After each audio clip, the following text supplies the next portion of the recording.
Hi, my name is Thomasine Tramer, and I am 46 years old, and in December of 2007 I was diagnosed with HER2 positive breast cancer. I did 6 rounds of chemotherapy, 6.5 weeks of radiation, and a year of Herceptin, which is a protein, because this cancer has a 25% recurrence rate. But what I want to address is I was told that I was too skinny to reconstruct, and I want to let women know out there are other options if you can find a doctor to do it. Most of the time they'll use the fat from here behind your back to go ahead and reconstruct your breast, but I don't have that fat. So what the doctor did is he took the tissue expander that would go in your breast and he put it into my back, and he pumped it with saline every week. I have a little picture here. So that's my back. And then what he did after that is he went and he moved it to my front. And now this is my front before he moved it. And the reason he had to go and do this procedure is because radiation kills all your cells, and there's no way to have living skin be attached to dead skin area cells. But what I want to address today as well is I've had 8 surgeries in 3 years, and my doctors now want to give me another surgery. Pretty much when they went in and did the nipple reconstruction and the areola, they used a piece of my inner thigh to make the areola, and then they took a piece of my left breast to make the nipple. I don't recommend having those 2 procedures done at the same time because mine failed. The nipple had necrosis and it died. So I don't have a nipple at all on this side. And now my doctors want to go in on this breast, and they want to lift the nipple so that it's more even with the man-made breast that they made. My frustrations during my cancer treatment. Let me count the ways. 1, took 6 months to find a prosthesis code. 2, I was told by a doctor that they could use my stomach to recreate my breast, which I later found out that had this doctor done this procedure, I would have been maimed for life because I didn't have the body fat to do it. Another frustration was the fact that the doctor who started working on me in the beginning died from cancer halfway through the process of reconstructing me, and it took me almost 9 months to find another doctor to go in behind his work.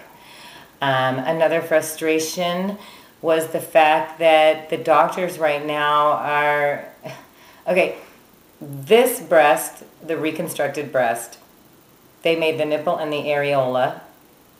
The areola was made from my inner thigh. The nipple was made from a piece of my left breast because without wearing a bra for 3 years, another frustration, my nipple started pointing down to the ground.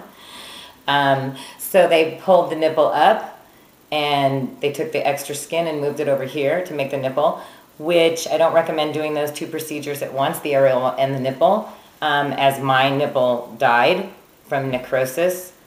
And I mean, it's just a frustration. The doctors right now are all gung-ho on, hey, doesn't that breast look great? It looks so awesome. Aren't you excited with the way it looks?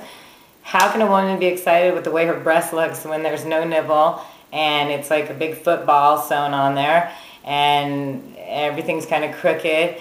The actual implant ripples, which you can see it rippling here, which I'm not going to, get all graphic on it. But for you to, they want to go in on this breast now, which is my only remaining breast, because when they did my mastectomy, which was radical, it was on the right side. But this doctor is like, I'm ready to do another surgery on you. And I'm like, for what?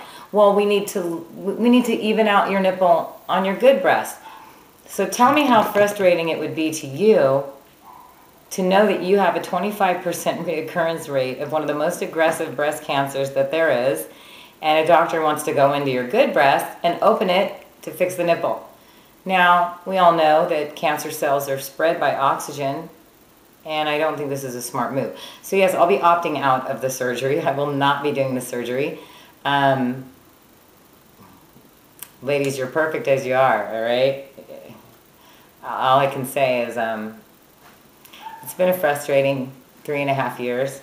I'll have 4 years survivorship December 22nd. I'm very excited about that. And I have to say that It is frustrating, and there's a lot of procedures that you have to go through in order to become whole again, but being positive is one of the most important things that you can do. Because I'm a firm believer that positive kills cancer. So I hope I can be an inspiration to some women and let them know that, yes, there's ways of fixing you, even if they tell you there's not. Of course, you have to find the doctor that's willing to go out on that limb and do it for you. The ladies in the doctor's office had never seen this procedure done to anyone. That's how rare it was. But he was an amazing doctor, rest his soul. And I'm happy to be alive.